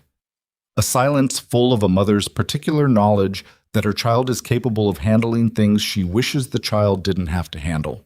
"Are you safe?" her mother asked. "Not where have you been? Not why didn't you call? Are you safe?" "Yes," Elena said. "I'm safe." "Are you okay?" Elena looked out of the street below the fire escape. A Saturday morning neighborhood sound. A dog. A child's bicycle. Someone's radio through an open window. The ordinary music of people living their lives in proximity to each other without drama, without strategy, without anything more complicated than the ordinary difficulty of being a person in the world. "I'm getting there," she said. "I think I'm actually getting there." Her mother made a sound that was not quite a word, the kind of sound that contains everything a person feels when they've been afraid for a long time and have just been given permission to stop being afraid. They talked for an hour and 40 minutes. Elena told her most of it. Not all, not the technical parts, not the parts that required explaining things she still couldn't fully explain, but the shape of it, the arc, what she had understood and when and what she had decided and why. Her mother listened the way she had always listened, with a quality of attention that felt like being held without being touched. She asked questions at the right moments. She did not say she should have left sooner. She did not say she was proud, which would have been too much, too freighted. She said, near the end, "You always knew who you were, even when you forgot." Elena sat with that for a moment. "I'm not sure that's true," she said. "You came back to yourself," her mother said. "That's the same thing." Margaret closed the missing persons case in June through a coordinated process that involved a voluntary statement to the San Francisco Police Department, a legal declaration from Elena regarding her whereabouts and intentions, and a formal withdrawal of the report. The deputy, Carver, the one with the yellow legal pad and the good memory, processed the closure personally. She called Margaret afterward and said 3 things, none of which were official. That she had known from the first interview that Damian Cross was lying, that she had not been surprised by anything in Elena's statement, and that she hoped Elena was somewhere decent. Margaret relayed this. Elena laughed for the first time in a while when she heard it. A real laugh, unguarded, the kind that comes up before you can think about it. "Tell her I'm somewhere decent," she said. "I will," Margaret said. "And Elena, we're done. Everything is closed. You don't need me anymore." The phrase landed softly. "I know," Elena said. "Thank you for everything." "Don't thank me. You did the work. I just made sure the doors were open when you needed them." A pause. "Build something good." "I'm working on it." "I know. I've been watching."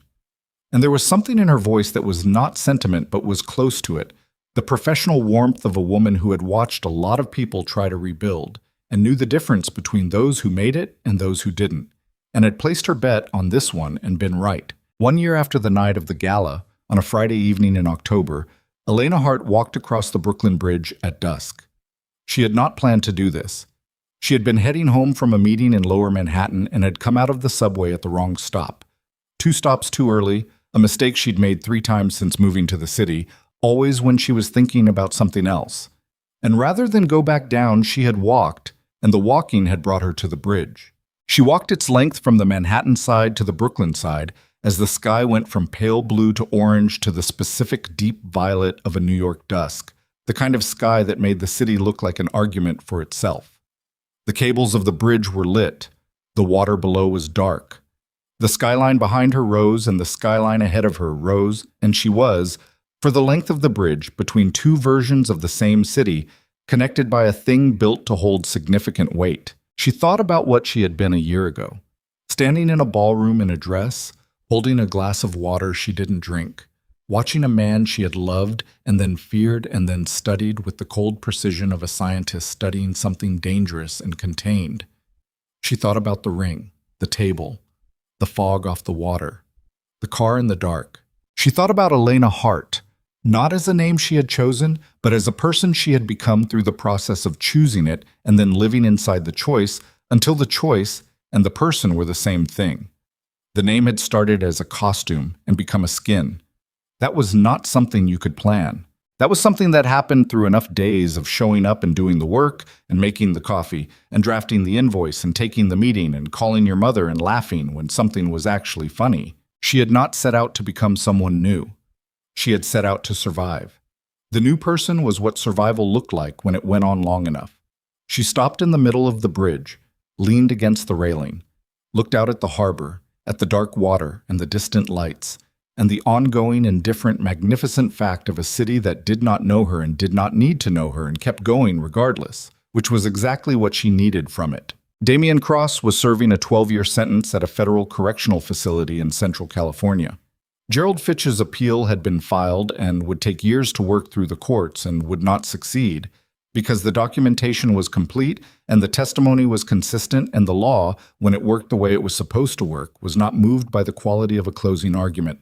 The Pacific Heights house had been sold to pay legal fees and settlement claims from defrauded clients. The sale price covered less than half of what was owed. The Tribeca penthouse had been seized as a fraudulently acquired asset. It was listed for sale through a federal marshal's proceeding. It would sell for slightly below market, which Damian would have hated, which would have bothered him more than was rational, which was one of the things she had understood about him, that certain indignities bit harder than the large ones, the ones that touched his sense of his own taste and judgment. Celeste Vaughn had received 3 years probation and a substantial fine and had moved, according to Adrian, to Portland, Oregon, where she was working in a consulting capacity for a small firm and living in an apartment that cost a fraction of what she had been accustomed to. Elena did not wish her harm. She also did not wish her well. She felt, when she thought of Celeste at all, something close to nothing, which was the most complete form of freedom she could imagine from that particular association. Cross and Webb had dissolved. Marcus Webb had retired.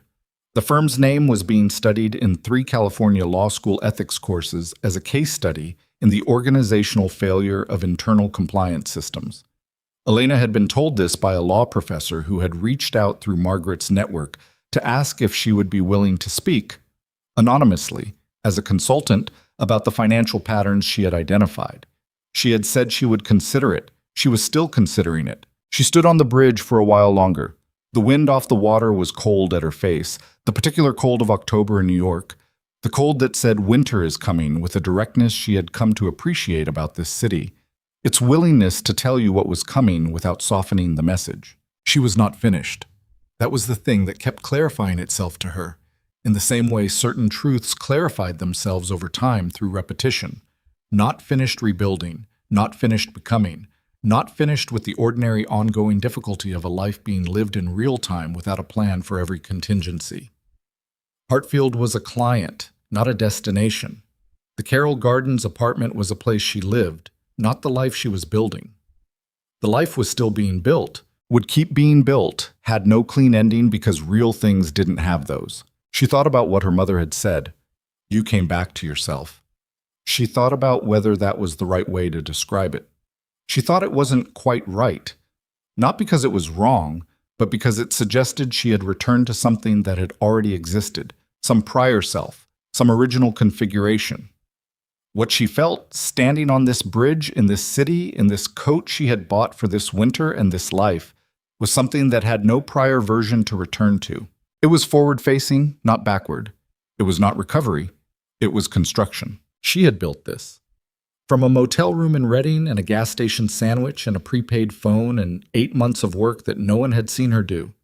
She had built this. The consultancy, the apartment, the morning coffee and the evening walk and the work she was good at and the money she had earned through that work and the people who knew her and had found her worth knowing. She had built it the way you build anything real, slowly, expensively, with no guarantee it would hold. It was holding. She pushed off from the railing. She put her hands in her pockets, the left hand finding a MetroCard, and the right hand finding nothing. No ring, no weight, nothing on that finger but the cold and the ordinary sensation of her own skin. She walked the rest of the bridge into Brooklyn as the sky darkened to the full dark of evening and the lights of the bridge came up around her and the city ahead resolved itself out of the dusk into its solid, lit, ongoing self. At the end of the bridge, she walked down the steps onto the street. She turned south toward Carroll Gardens without thinking about it. The direction already in her body, the route already learned. This city already in the process of becoming the one she knew. She walked. The streets were full of the early evening business of people going home, buying dinner, calling someone, moving through the ordinary requirement of a day toward its end. She was one of them. That specifically, that simply, one of the people moving through the city toward wherever they were going, carrying whatever they were carrying, no more visible or invisible than anyone else. That was what she had wanted, not invisibility as concealment, invisibility as belonging. The kind where you don't stand out because you're not performing, not managing, not calculating the impression you're making on the room. The kind that comes from being simply where you are supposed to be. She let herself into the building, climbed the stairs, unlocked the apartment, turned on the light. The walls had things on them now. Not many, not yet, but some. A print she'd found in a shop on Atlantic Avenue, a photograph she'd taken of the harbor, a small square of paper where she'd written, in her own handwriting, an address in the Sunset District of San Francisco that meant nothing to anyone who didn't know what had happened there, in a coffee shop at a corner table. The afternoon she had opened 3 attachments and understood the full shape of what had been done to her, and had sat very still with her hands in her lap, and had decided not to break. She looked at that piece of paper for a moment. Then she went to the kitchen and made dinner. Actual dinner. Not a gas station sandwich, not rice from a takeout bowl, but something she cooked herself in the kitchen that was mostly a wall with appliances, but was hers, entirely hers, bought with money she had made, in an apartment she had chosen, in a city that was becoming the one she knew. She ate at the table she'd found on the street 2 months ago and refinished herself on a weekend, sanding and staining it in the small courtyard behind the building while the super looked on with the specifically New York expression of a man who has seen everything and is no longer moved by any of it. The table was not elegant. It was solid and imperfect, and it was the first piece of furniture she had made with her own hands, and she ate every meal at it, and she intended to eat at it for a long time. After dinner, she sat at that table with a cup of tea and a legal pad and made notes for the Hartfield meeting tomorrow, not because she needed to, she had already prepared, but because the work was the thing that settled her, the forward motion of it, the ongoing fact of a problem that had nothing to do with the past and everything to do with where she was going. She wrote for an hour. The apartment was quiet around her. The city was outside doing what it did. The table was solid under her hands. The woman who had set down her ring and walked out of a ballroom had not disappeared. She had walked a very long distance in a very particular direction and had arrived here, at this table, in this light, with this cup of tea and this legal pad and tomorrow's meeting and the next day's work and all the ordinary, difficult, irreplaceable days that came after. And she was, against everything, exactly where she needed to be.